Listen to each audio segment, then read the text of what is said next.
అయితే యాక్సెప్టబుల్ గా చూస్తారో, మీరు అందంగా ఉండటం మీ అమ్మ నాన్నలకు చాలా ఇష్టం, భక్తులకు ఇష్టం ఉండకపోవచ్చు, కానీ మీరు అందంగా తయారైతే కనులారా చూసుకుంటూ ఉంటారు.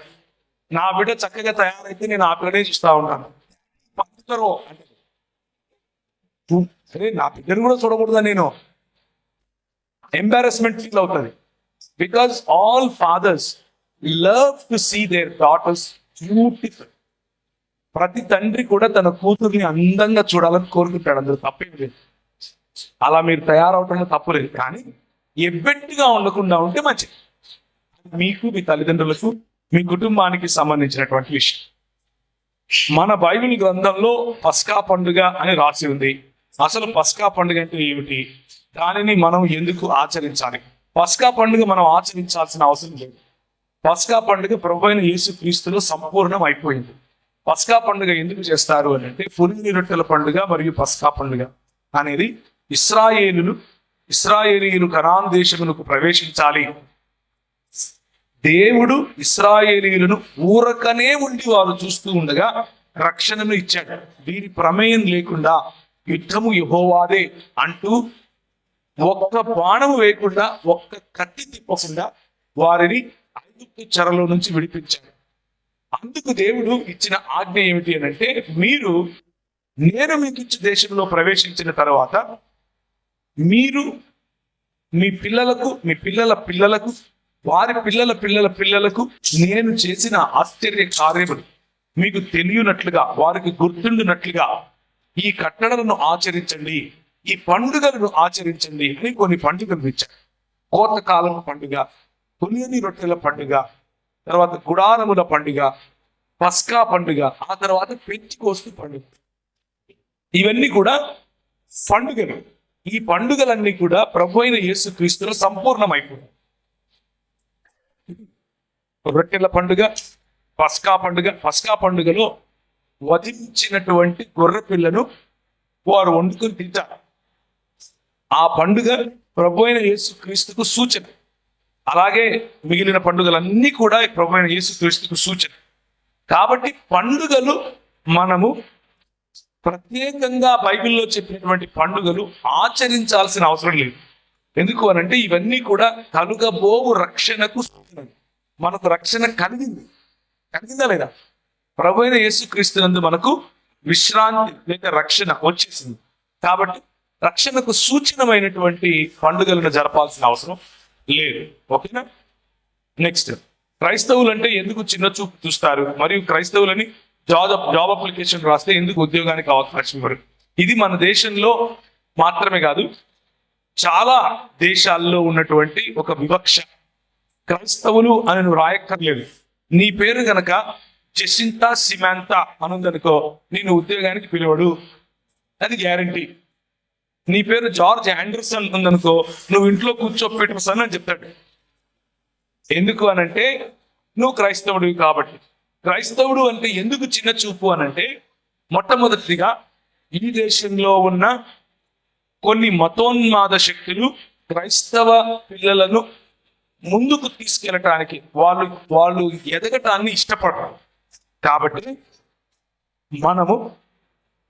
మనకు రావలసినటువంటి, మనకు కలగవలసినటువంటి, ప్రభుత్వము ద్వారా రావాల్సిన ప్రతి అవకాశాన్ని సద్వినియోగం చేసుకోవాలి. మన పేర్లలో మనము వెస్టర్న్ పేర్లు పెట్టుకోవడం అవసరం లేదు. వెస్టర్న్ పేర్లు క్రిస్టియన్ పేర్లు కావు. బ్రయన్ ఆడమ్ క్రిస్టియన్ పేరు కాదని, అందులో ఆదాము అనేది క్రిస్టియన్ పేరు మాత్రం. కానీ దానికి స్టైల్ గా ఉండాలని Stephenson and Peterson అన్నాం అనుకో, వీడు పక్క ఎవడు తెల్లోనికి సంబంధించినవాడు అన్న కమ్యూనికేషన్ ఇస్తున్నాం. అలా కాకుండా చక్కగా భారతీయ పేర్లు పెట్టుకోండి, తప్పేంటి? స్టెఫను అని రాయండి, ఇబ్బందా? సౌలు అని రాయండి, ఇబ్బందా? దుమువులు ప్రథమ విభక్తి. స్టీఫెన్ అన్నారు అనుకో, అది మనకు లేనే లేదు, ఆ విభక్తి లేదు. మరి పాడేమనుకుంటాడు, ఇటు బయట రా అనుకుంటాడు. అర్థమవుతుందా? చక్కగా అందుకనే మన పెద్దలు ఏం చేశారంటే, ఒక బైబిల్ నేమ్, ఒక భారతీయ నేమ్ పెట్టారు. నా పేరు ఉదాహరణకు ప్రవీణ్. నాకు ముందు ఇంతకుముందు క్యాథలిక్స్ గా ఉండేవాళ్ళం కాబట్టి వాళ్ళలో ఒక సెయింట్ పేరు ఉండేది, అది నేను తీసి పడేశాను. మా అన్న పేరు యాంథనీ కిరణ్ కుమార్. యాంథనీ అనేది బైబిల్ నేమ్ కాదు, వెస్టర్న్ నేమ్. యాంథనీ ఆయన ఒక సెయింట్ ఇక్కడ క్యాథలిక్ సంఘంలో. మనకు అవసరమా? వాడు పెట్టుకున్నాడు, నేను తీసేసాను. అర్థమైందా? మీ చాయిస్ అది. కానీ నువ్వు చక్కగా పర్ఫామ్ చేయకుండా, నువ్వు చక్కగా తలగా ఉండకుండా, నువ్వు చిట్టుకేస్తే గవర్నమెంట్ ఉద్యోగం నీ కాళ్ళ కాడికి రావాలి అలా ఉండకుండా, నేను క్రిస్టియన్ అని ఇవ్వలేదు, నేను ఫలానా అని ఇవ్వలేదు, నేను ఇట్లాంటి కుంటి సాకులు చెప్తే మాత్రం ప్రభుకు లెక్క చెప్పుకోవాలి. చూసుకోండి. అర్థమైందా? పడ్డానికి ఇది ఫ్యాషన్ అయిపోయింది. ఇప్పుడు ఏంటంటే, అన్నా నాకు అన్నం పెట్టలేదన్నా మా అమ్మ, ఎందుకు నేను క్రిస్టియన్ అన్నా? సిగ్గుందా నీకు? ఏం మాడుతున్నావు నువ్వు మీ అమ్మ నీకు క్రిస్టియన్ అని అన్నం పెట్టలేదా? మనము చేయాల్సినవి మనం చేసి, మనం పడాల్సిన కష్టం మనం పడి, మనం ఇవ్వాల్సిన ఎఫర్ట్ మనం ఇచ్చి, ఆ తర్వాత ప్రభు చేతులు ఇద్దాం. ప్రభువును నమ్మిన వాడు ఎప్పుడు లజ్జింపబడడు, ఎప్పుడూ సిగ్గుపడడు. మనల్ని ప్రభు తలగానే ఉంచుతాడు, తోకగా ఉంచాడు. హల్లెలూయా. ఇది నమ్మి, నేను తలగా ఉంటాను అని నమ్మి ఒక్కసారి కాలు పెట్టి చూడండి. అసలు నేను నాకు మాట చెప్పండి, మీకు ఉద్యోగాలు ఎందుకు? ఉద్యోగమే ఎందుకు కావాలి మీకు? ఏం స్వయం ఉపాధి కనపడదా? మీరెందుకు పేటెంట్స్ వైపు చూడట్లేదు? ఎందుకు నూతన ఆవిష్కరణల వైపు చూడట్లేదు? ఎందుకు అగ్రేరియన్స్ అవ్వట్లేదు? ఎందుకు పాలిటిషియన్స్ అవ్వట్లేదు? ఎందుకు లాయర్స్ అవ్వట్లేదు? ఇంతకుముందు అడిగినట్లుగా ఎందుకు చార్టర్డ్ అకౌంటెంట్స్ అవ్వట్లేదు? ఎందుకు డాక్టర్స్ అవ్వట్లేదు? ఎంతసేపు నేను టీచర్ అవుతాను, నేను నర్స్ అవుతాను, నేను టీచర్ అవుతాను, నర్స్ అవుతాను. రెండే ప్రపంచంలో ఉన్నాయి మనకు.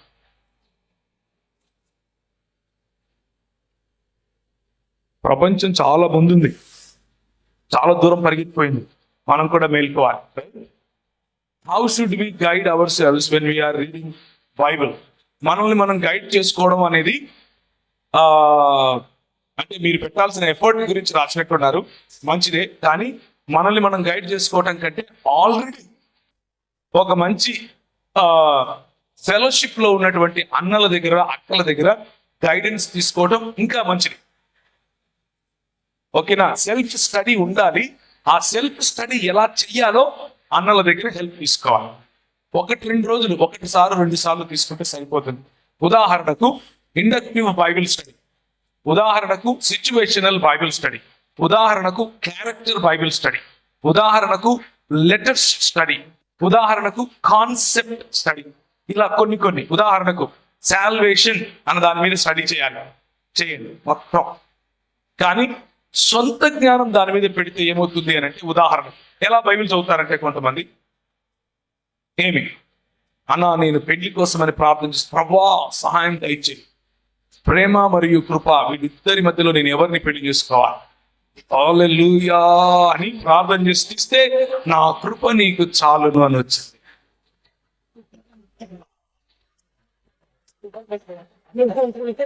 అలాంటి బైబిల్ స్టడీని చేయకండి అమ్మా. ఏమయ్యా, అలాంటి ఇది బైబిల్ స్టడీ కాదు, బైబిల్ని చంపడం, అది బైబిల్ను కూని చేయడం. అలాంటి బైబిల్ స్టడీలు చేయకండి. అలాంటి బైబిల్ స్టడీల ద్వారా దేవుడు నాతో మాట్లాడాడు, నాకు దేవుడు కృపని ఇచ్చాడు, ఆ కృప వేరు, ఈ కృప వేరు. అర్థమవుతుందా?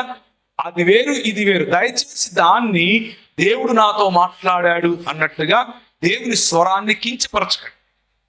చక్కగా బైబిల్ స్టడీ మెథడాలజీస్ అవైలబుల్ గా ఉన్నాయి, ఆన్లైన్ లో అవైలబుల్ గా ఉన్నాయి. కొన్ని యాప్స్ చెప్తాను, వాటిని కావాలంటే మీరు రాసుకోండి. www.biblehub.com. ఇందులో కొంచెం డీపర్ స్టడీ చేయొచ్చు, అంటే లాంగ్వేజ్ స్టడీ చేయొచ్చు, గ్రీక్ అండ్ హీబ్రూస్ లో స్టడీ చేయొచ్చు. అది మీకు ఇంట్రెస్ట్ ఉంటే. బైబిల్ హబ్ అన్నది కొంచెం అడ్వాన్స్డ్ గా ఉన్న వాళ్ళకు ఉపయోగపడుతుంది, కొంచెం బేసిక్ గా ఉన్న వాళ్ళకు www.bible.org ఉపయోగపడుతుంది. www.carm.com ఉపయోగపడుతుంది. www.equip.com ఉపయోగపడుతుంది. www.reasonablefaith.com ఉపయోగపడుతుంది. ఇలాంటి చాలా వెబ్సైట్స్. ఓకేనా? ఇంకా కావాలి అని అంటే స్థానికంగా ఒక ఫెలోషిప్ లో ఎక్కడైతే బైబిల్ స్టడీ చేస్తారు, ఆ ఫెలోషిప్ లో మీరు ఏ సంఘానికి చెందిన వాళ్ళైనా పర్వాలేదు, బైబిల్ చదవడానికి డినామినేషన్లు అడ్డమా? ఎవరు అడ్డుపడరు కదా. అలాగని చెప్పి ఏమి క్రీస్తు సంఘం వాళ్ళు యెహోవా సాక్షులు పిలిచారని చెప్పి బైబిల్ స్టడీలకు వెళ్ళిపోబాటు, దుంప నాశనం అవుతారు. మామూలు నాశనం కాదు. వాళ్ళు ఏం చెప్తారంటే యేసు ప్రభు మా అన్న, యేసు ప్రభు మా తమ్ముడు, పరిశుద్ధాత్ముడు మా చిన్న కొడుకు, ఇట్లాంటి మాటలు మాట్లాడతారు వాళ్ళు. ఏమి యెహోవా సాక్షులు ఏం చెప్తారంటే యేసు ప్రభు మిఖాయేలు దూత అని చెప్తారు. మార్మన్లు ఏం చెప్తారంటే యేసు ప్రభు ఏలియన్ అని చెప్తారు, బయట నుంచి వేరే దేశం నుంచి వచ్చాడని చెప్తారు. ఇలాంటివి చెప్పే వాళ్ళ దగ్గరికి బైబిల్ స్టడీస్కి వెళ్ళకండి.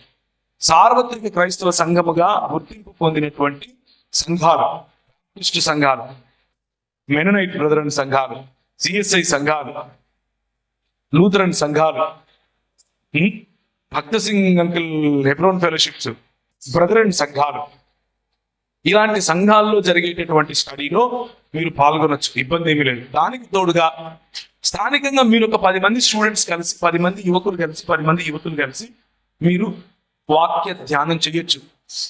వ్యక్తిగత వాక్య ధ్యానం ఇంట్లో చేయండి, గ్రూప్గా కలిసినప్పుడు చేయండి.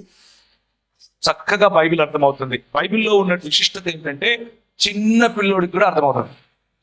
అందులో ఉన్న ఇంకొక విశిష్టత ఏంటంటే నువ్వు తలకాయ పెట్టి దాంట్లో ఏదో తవ్వి తీయాలి అని అంటే నువ్వు డాక్టరేట్ తీసుకున్న అర్థం కాదు. అర్థమైందా? స్పష్టమైన స్వచ్ఛమైన మనసుతో చదివితే చిన్న పిల్లోడికి కూడా బైబిల్ అర్థమవుతుంది. అది ఆ బైబిల్ స్టడీ ఉపయోగపడుతుంది. దుష్టులు అనగా ఎవరు? నువ్వు నేనే. పాపులు అనగా ఎవరు? నువ్వు నేనే. ఉపహాసకులు అనగా ఎవరు? అది కూడా నువ్వు నేనే. పై మూడింటికి గల సంబంధం ఏమిటి? నీకు నాకున్న సంబంధం.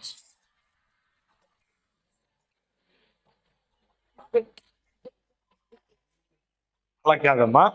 దుష్టులు అని అంటే దేవునికి దూరంగా ఉండేవాళ్ళు, పాపులు అని పాప కార్యములు చేసేవాళ్ళు. దీంట్లో పెద్ద థియాలజీ ఏం లేదు. అంటే మనం ఏదో ఒక రకం, ఇప్పుడు కొంతమంది పాస్టర్లు, కొంతమంది ఇలా వాక్య పరిచయం చేసేవాళ్ళు దీనికి వేరు వేరు వివరణలు ఇస్తూ ఉంటారు.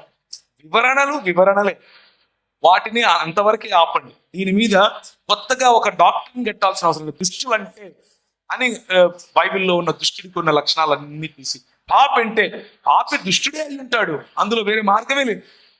దుష్టుడు పాపే అయి ఉంటాడు, వేరే మార్గమే లేదు. అర్థమవుతుందా?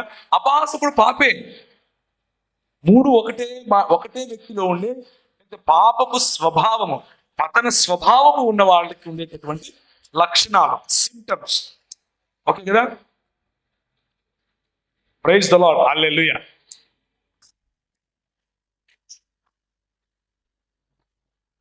చాలా బాగా రాస్తారమ్మ, మీరు కనపడలేదు. బాప్తిసము అనగానేమి? బ్యాప్టిజం అయితే బ్యాప్టిజో అన్న పదానికి తెలుగులో వేరే పదం ఏది లేదు, కాబట్టి బాప్తిసం అనే రాసి. బాప్తిసం అనేది ఒక గ్రీక్ పదం, దానికి తెలుగులో వేరే పదం ఏది లేదు. నిజానికి బాప్తిసం అని అంటే ముంచుట, లేకపోతే పైనుంచి పడుతున్న జలపాతము కింద నిలబడుట, తడిసిపోవుట ఫ్రెంచ్ అర్థం. బాప్తిసము అన్నదానికి ఆ పదానికి అర్థం అది. కానీ బైబిల్ ఇచ్చే నిర్వచనం ఏమిటి అని అంటే బాప్తిసానికి హృదయంలో కలిగినటువంటి నమ్మకం, హృదయంలో కలిగినటువంటి మార్పుకు బయట అందరి ముందు సాక్ష్యం ఇవ్వటం, ముఖ్యంగా సంఘము ముందు సాక్ష్యం ఇవ్వటం, దీన్ని బాప్తిసం అంటారు. హృదయంలో నాకు మారు మనస్సు అనుభవం కలిగింది, నేను రూపాంతరము పొందుతున్నాను, కాబట్టి ఇక నేను పాత జీవితానికి చనిపోయాను, నన్ను పాతి పెట్టారు, నేను ఇప్పుడు క్రొత్త జీవితం కొరకు తిరిగి లేపబడ్డాను అని సూచన ప్రాయంగా ఇచ్చేటటువంటి సాక్ష్యాన్ని బాప్తిసం అంటారు. ఆ నీళ్ళల్లో కెమికల్ ఏమి ఉండదు. మీరు లోపలికి పోయి బయటికి రాగానే 2 రెక్కలు వచ్చేసి, వెనక ఒక తోకొచ్చి, పైన 2 కొమ్ములు వచ్చి ఏమీ ఉండదు. కొంతమంది ఏమనుకుంటారంటే నేను బాప్తిసం తీసుకుంటే అంత పర్ఫెక్ట్ గా ఉండలేదన్నా, ఎవడు ఉండలేదు. నువ్వు బాప్తిసం తీసుకున్నా ఉండలేవు, తీసుకోకపోయినా ఉండదు. పర్ఫెక్షన్ అన్నది నీళ్ళల్లో మునిగితే రాదు. పర్ఫెక్షన్ అన్నది హృదయాన్ని మనము ట్రైన్ చేసుకోవటం ద్వారా, రూపాంతరం చెందటం ద్వారా వస్తుంది. Practice makes man. రోజు రోజుకు అభ్యాసం, శాంక్టిఫికేషన్ అంటారు దీన్ని. అంటే దినదిన ప్రవర్తమానముగా ప్రభువు యొక్క సారూప్యములోనికి రోజు రోజు చెక్కబడుతుంది. ఈరోజు ఒక బలహీనత ఉంది, రేపు ప్రభు ఆ తోకను కట్ చేస్తాం. రేపు ఇంకొక బలహీనత వచ్చింది, దాన్ని కట్ చేస్తాం. రేపు ఇంకొక బలహీనత వచ్చింది, దానికి కావలసిన మలం పట్టి రాస్తాడు. అలా మనము మెల్లిమెల్లిగా ఎదగాలి. మెల్లిమెల్లిగా పర్ఫెక్షన్ వైపుకు, సంపూర్ణమైన రక్షణ వైపుకి ఎదుగుతాం. అంతేగాని నీళ్ళలో మునిగిలేస్తే పర్ఫెక్షన్ రాదు. కాబట్టి కూర్చున్న వాళ్ళల్లో ఎవరైనా బాప్టిజం తీసుకోవాలి అన్న ఆలోచన ఉంటే, బాప్టిజం తీసుకుని ప్రభువుని నేను అనుసరించాలనుకుంటున్నాను అన్న ఆలోచన ఉంటే, వెంటనే అన్న వాళ్ళను లేకపోతే అక్క వాళ్ళను అడగండి. వాళ్ళు మీకు కొన్ని క్లాసెస్ చెప్తారు, కొన్ని ప్రాక్టికల్ అడ్వైస్లు ఇస్తారు. ఇప్పుడు బాబు, బాప్టిజం తీసుకోవటం అంటే అందులో ఇలాంటి నిర్ణయాలు ఉంటాయి. ఒక్కసారి నాగలి మీద చేయి చేస్తే వెనక తిరిగేది ఉండదు నాయన. నువ్వు అన్ని జాగ్రత్తగా అర్థం చేసుకునే వస్తున్నావా, ప్రభువును నీ సొంత రక్షకునిగా అంగీకరిస్తున్నావా అని మీ ముందు తరబీదునిచ్చి ఒక 2-3 సార్లు మీతో కలిసిన తర్వాత వారు మీ మనసులో జరిగిన మార్పును నిర్ధారించుకుని మీకు బాప్టిజము అనేటటువంటి సాక్ష్యం ఇచ్చే అవకాశం ఇస్తారు.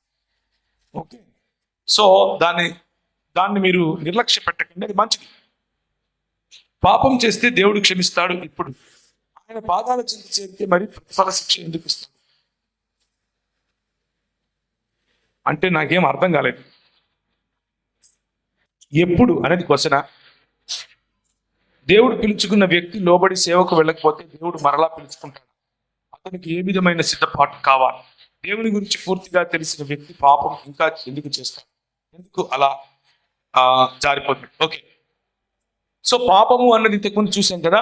పాపము అన్నది క్రియ కాదు, స్వభావం. మళ్ళీ చెప్తున్నాను వినండి, పాపము అన్నది క్రియ మాత్రమే కాదు, స్వభావం. ఎందుకు తిరిగి జన్మించినా కూడా మనం పాపం చేస్తాము అని అంటే, పాత స్వభావం మనలో అలాగే ఉంటుంది, మనము చచ్చేంత వరకు ఉంటుంది. కానీ ఆ పాత స్వభావాన్ని నల్ల కుక్కగా చూస్తే, మీ కొత్త స్వభావాన్ని తెల్ల కుక్కగా చూస్తే, ఎంత భోజనం తెల్ల కుక్కకు పెడితే అంత నల్ల కుక్క క్షీణించిపోతుంది. ఎంత భోజనం తెల్ల కుక్కకు పెడితే అంత నల్ల కుక్కను తెల్ల కుక్క తరిమేస్తుంది. కానీ తెల్ల కుక్కకు భోజనం పెట్టకపోతే నల్ల కుక్క బరువెక్కుతుంది. లోపలున్న 2 స్వభావాలు, ఒకటి తిరిగి జన్మించిన స్వభావం, రెండవది లేకపోతే మొదటిది పాపపు స్వభావం. ఈ పాపపు స్వభావం అన్నది మనం మరణించేంత వరకు మెల్లిమెల్లిగా అది బలహీన పడిపోతూ ఉంటుంది. బలహీన పడిపోవాలి అని అంటే మనం ప్రభువునందు బలపడాలి. అలా ప్రభువునందు బలపడటాన్ని మనం ఏమంటాము అని అంటే శాంక్టిఫికేషన్ అంటాం. అందుకని పాపం మనం చేస్తూనే ఉంటాం, కానీ ప్రభు మనల్ని బలం ఇచ్చి ముందుకు నడిపిస్తూ ఉంటాడు. ఇకపోతే పిలుపును గురించినటువంటి మాట, సేవ గురించినటువంటి పిలుపిచ్చాడు. వెళ్ళటము వెళ్ళకపోవటము అన్న ఆప్షన్స్ ఏమి ఉండవు. ఇంకొక విషయం, రక్షింపబడిన ప్రతి ఒక్కరికి సేవ పిలుపు ఉంటుంది. ఇది చాలా మందికి అర్థం కాదు. మళ్ళీ చెప్తున్నాను, జాగ్రత్తగా వినండి. నన్ను దేవుడు సేవకు పిలవలేదు అని చెప్పడానికి ఏ ఒక్కరికి అవకాశం లేదు. ఇదేందన్నా ఇట్లా చేస్తుంది, మేమేదో పని చేసుకుని పోదాం అనుకుంటే నువ్వేదో మమ్మల్ని పాస్టర్లను చేద్దాం అనుకుంటున్నావు అని అనుకుంటారా? సేవ ప్రతి ఒక్కరు చేయాలి. అన్న చేసేది పరిచర్యే, సేవ.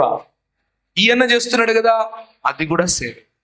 నేను మైక్ పట్టుకొని మాట్లాడుతున్నాను కాబట్టి నేను చేసేది పెద్ద సేవ. ఆయన అక్కడ కూర్చున్నాడు కాబట్టి ఆయన చేసేది చిన్న సేవ. మనకు ఎందుకు అనిపిస్తుంది అని అంటే, మన దేశంలో కులం నెత్తికెక్కింది కాబట్టి. మనము లేబర్లో డిగ్నిటీ చూడం, మనం పనిలో ర్యాంకును చూస్తాం. అర్థమైందా? సేవ అన్న పదము, ఆరాధన అన్న పదము, తర్వాత బలి అర్పణ అన్న పదము, ఈ మూడింటికి ఒకే హీబ్రూ పదం వాడి. ఆ పదము అబద అన్న పదం. అబద అన్న పదానికి అర్థం ఏమిటి అని అంటే, పని చేయటం, ఆరాధించటం లేక సేవ చేయటం. ఈ మూడింటికి ఒకే పదం ఉంది బైబిల్లో. కనుకనే ఆ అన్న చేసే పనైనా, ఈ అన్న చేసే పనైనా, నేను చేసే పనైనా, మీ అమ్మ నాన్నలు చేసే పనైనా, మీరు విద్యార్థులుగా చేసే విద్యార్జన అయినా, అన్ని పరిచర్య, సేవ దృక్పథంతో చేస్తే, నేను నా ప్రభు కోసం చేస్తున్నాను అని చేస్తే అది పరిచర్య. అర్థమైందా? మీలో ప్రతి ఒక్కరూ ఎవరెవరైతే యేసు ప్రభువును స్వంత రక్షకునిగా అంగీకరించారో ఆ క్షణమే యేసు ప్రభువు యొక్క ప్రతినిధులైపోయారు. యేసు ప్రభువు రాజ్యంలో మీరు ప్రతినిధులైపోయారు. అంతేగాని ఎవరైతే బైబిల్ పట్టుకుని సైకిల్ వేసుకుని ఉదయం నుంచి సాయంత్రం వరకు తిరుగుతాడో ఆయన మాత్రమే ప్రతినిధి, నేను ప్రతినిధి కాదు, నేను విశ్వాసిని అంటే కుదరదు. విశ్వాస అయిన ప్రతి ఒక్కడు సేవకుడే. అర్థమైందా? బైబిల్ గ్రంథంలో బ్రాహ్మణులు బ్రాహ్మణేతరులు అన్న వ్యత్యాసం లేదు. అది హిందుత్వంలో ఉంది. బైబిల్ గ్రంథంలో పాపనోళ్ళు ఎవరు లేరు, పంతులు ఎవరు లేరు, అందరూ యాజకులే. మీరు ఏమంటాడు? మీరు రాజులైన యాజక సమూహం. మనం ఏలటానికి పుట్టాం, యాజకత్వం చేయడానికి పుట్టాం. మనకు ప్రత్యేకంగా ఫోన్ చేసి చెప్తాడు ప్రభు, నీకు ప్రత్యేకంగా ఫోన్ చేసి ప్రత్యేకంగా పిలుస్తాడు. దేనికి? పరిచర్యలోనే ఒక ప్రత్యేకమైన పనికి పిలుస్తాడు. సేవ చేయడానికి ప్రత్యేకంగా ఏం పిలవడు. అందరూ సేవ చేయాల్సిందే, అందరూ సేవ చేయాల్సిందే. ఓకేనా? బైబిల్ ఎలా చదవాలి? కళ్ళతో ఇలా చూస్తూ చదవాలి. ఎలా ధ్యానించాలి? కళ్ళు మూసుకొని ధ్యానించాలి. నేను చాలా సార్లు స్టార్ట్ చేశాను, కానీ మధ్యలోనే ఆపేశాను. భోజనం చేసింటే బాగుండు. ఏం లేదు, మధ్యలో ఆపేయడానికి గల కారణం ఏమిటి అని అంటే, ఎక్కువ మందికి కంటిన్యూటీ ఎందుకు రాదు అని అంటే, క్రియేటివ్ వేస్ను కనుక్కోకపోవటం. అంటే క్రియేటివ్గా, ఉదాహరణకు మీరు మన తెలంగాణ ప్రాంతంలో ఏం తింటాం? మనం అన్నం తింటాం, అంటే బియ్యమే కదా. దోశలో ఏముంటది? బియ్యమేనా? అది కూడా. ఇడ్లీలో అది బియ్యమే. బిర్యానీలో బియ్యమా కాదా? క్వశ్చన్. వెరైటీలు చెప్పక, బియ్యమా కాదా? మసాలా దోశలో అంటే ముడి సరుకు ఒకటే, కానీ ఉత్పత్తిలో మార్పులు. గా మనము భోజనం చేయడం నేర్చుకున్నాం. పలావు అని ఒకడన్నాడు, పెరుగన్నం అని ఒకడన్నాడు, పప్పన్నం అని ఒకడన్నాడు. మరిన్ని వీడియోల కొరకు మా ఛానల్ను సబ్స్క్రైబ్ చేసుకోండి. Praise the lord.